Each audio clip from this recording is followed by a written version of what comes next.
Selamat pagi, salam sejahtera bagi kita semua, saudara-saudaraku yang dikasihi di dalam Yesus Kristus, Tuhan dan Juru Selamat kita. Di pagi hari ini, hari Jumat tanggal 19 September 2025, kita akan mendengarkan renungan harian lewat firman Tuhan yang menjadi penuntun, yang senantiasa memotivasi kita untuk melakukan hal-hal yang baik di dalam Tuhan. Mari kita bersatu di dalam doa. Segala puji syukur kami naikkan kepadamu ya Tuhan, bahwasanya kasih setiamu yang senantiasa kami boleh rasakan di dalam hidup kami. Di pagi hari ini kami bersyukur Tuhan sangat baik, menolong dan memelihara hidup kami. Dan hari ini kami mau melakukan aktivitas pekerjaan kami. Tapi sebelumnya kami rindu untuk mendengarkan firman Tuhan.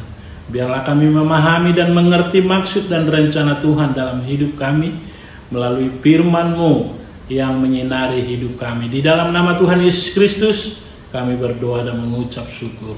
Amin. Saudara-saudaraku yang dikasihi, pada saat ini kita akan mendengarkan firman Tuhan dari kitab Roma 15 ayat 1. Kita yang kuat wajib menanggung kelemahan orang yang tidak kuat, dan jangan kita mencari kesenangan kita sendiri. Demikianlah pembacaan firman Tuhan. Sebagai topik renungan harian, orang lemah dan orang kuat. Tentu ada dua pribadi atau kriteria di dalam kehidupan ini yang hidup bersama-sama, berdampingan di dalam kehidupan kita sehari-hari. Bapak, Ibu, dan saudara-saudaraku yang dikasihi, firman Tuhan ini mengajak kita bahwa kita hidup berdampingan dengan banyak orang, individu, tentang bagaimana kita memiliki sikap, tindakan, dan perbuatan di dalam hidup kita. Bapak, Ibu, dan saudara-saudaraku yang dikasihi, ada slogan yang mengatakan, yang sering kita dengar, hukum rimba mengatakan siapa kuat dialah pemenang, sementara yang lemah dia yang akan kalah dan diperdaya. Tentu ini sangat bertentangan dengan kita yang hidup di dalam kasih karunia Tuhan sebagai anak-anak yang percaya, yang bertumbuh di dalam iman, pengharapan, dan kasih di dalam Tuhan. Kita akan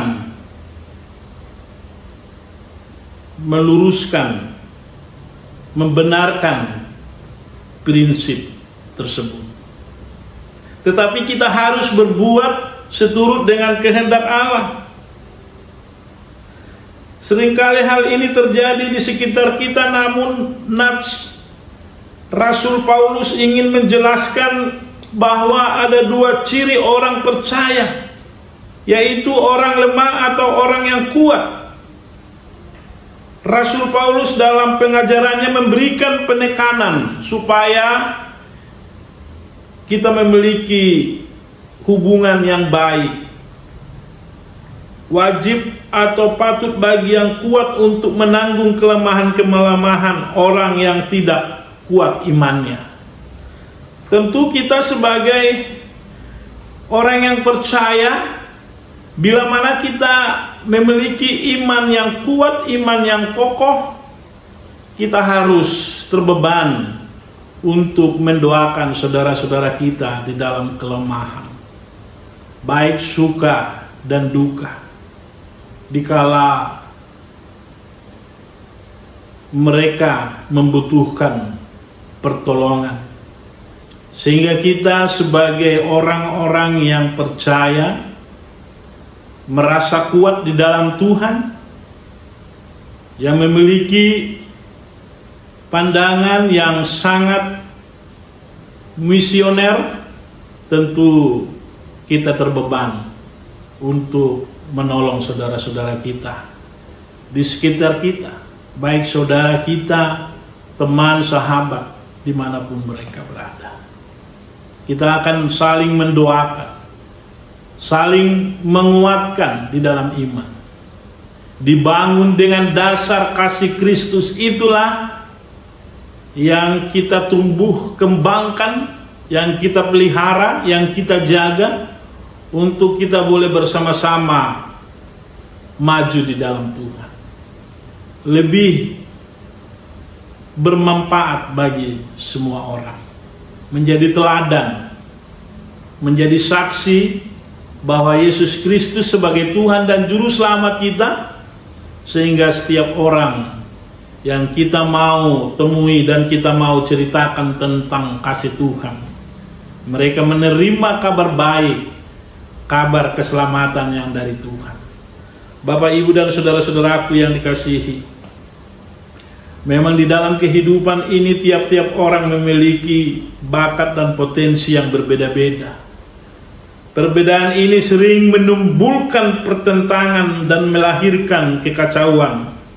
Sebab ketika ada orang yang merasa kuat dan merasa paling hebat, Rasul Paulus mengingatkan kita.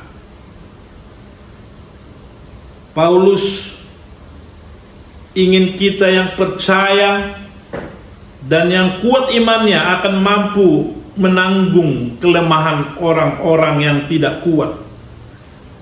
Jangan kita mencari kesenangan sendiri, baik kita sebagai laki-laki atau perempuan, atau berbeda golongan pendidikan, budaya, dan sosial. Namun kita telah dipersatukan oleh Tuhan dengan kasih-Nya. Dia mau berkorban bagi hidup kita, saudara dan saya, supaya kita hidup di dalam Tuhan. Kita diangkat dari lumpur dosa, sehingga kita disucikan lewat darah Yesus Kristus yang berkorban bagi saudara dan saya. Dia disalibkan, mati dan dikuburkan, bangkit di hari yang ketiga, menandakan kebangkitan kita sebagai anak-anak Tuhan yang sudah Tuhan tebus, sehingga kita boleh mau berbagi, care kepada saudara-saudara kita. Hidup kita secara pribadi tanpa Tuhan, kita tidak mampu melakukan apa saja di dalam hidup ini.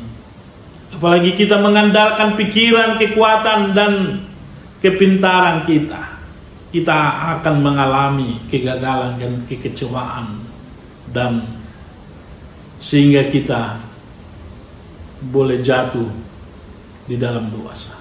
Dan saat ini Bapak, Ibu, dan saudara-saudaraku, ketika diingatkan, ketika kita kuat di dalam iman, pengharapan, dan kasih, bahwa kita ada sebagaimana ada Tuhan memberkati kita lewat berkat-berkat-Nya. Mari kita mau berbagi kepada saudara-saudara kita, mengulurkan tangan supaya setiap orang melihat hidup kita menjadi berkat. Tapi ketika kita di dalam kelemahan iman, di dalam pergumulan yang begitu berat, aneka ragam yang kita hadapi sangat bergumul di dalam hidup ini, saudaraku, ada Tuhan yang membela saudara dan saya, yang mengasihi saudara dan saya. Mari bangkit, jangan kita terlena akan tawaran-tawaran keadaan dunia ini, tetapi di dalam Tuhan kita memiliki semangat baru, semangat juang untuk berkarya, berbuat sesuatu, melayani lebih sungguh-sungguh untuk kemuliaan hormat bagi nama Tuhan. Mari hari ini kita melakukan aktivitas kita. Kita undang Roh Kudus menyertai kita, yang memberkati setiap kita. Di dalam nama Tuhan Yesus kita kuat dan kita cakap melakukan segala perkara yang ada di dunia ini untuk kemuliaan bagi nama Tuhan. Amin. Mari kita berdoa. Terima kasih Bapa di surga, firman-Mu yang mengingatkan kami, bila kami kuat di dalam Tuhan atau kami lemah, kami boleh saling menguatkan, mendoakan, mengasihi satu dengan yang lain, dibangun dengan dasar kasih Kristus. Itulah yang terus kami pegang, kami pelihara dalam hidup kami, sehingga kami menjadi teladan, menjadi berkat, dan mau bersaksi betapa Tuhan itu baik, sangat baik dalam hidup kami. Terpujilah nama-Mu Tuhan, berkatilah segala aktivitas kami sepanjang hari ini, berkatilah saudara-saudara kami, keluarga kami dimanapun mereka berada. Di dalam nama Tuhan Yesus Kristus kami berdoa dan mengucap syukur. Kasih karunia dari Tuhan Yesus Kristus, cinta kasih dari Bapa di surga, persekutuan Roh Kudus menyertai kita hari ini sampai selama-lamanya. Amin. Tuhan memberkati, tetap semangat di dalam pelayanan kasih.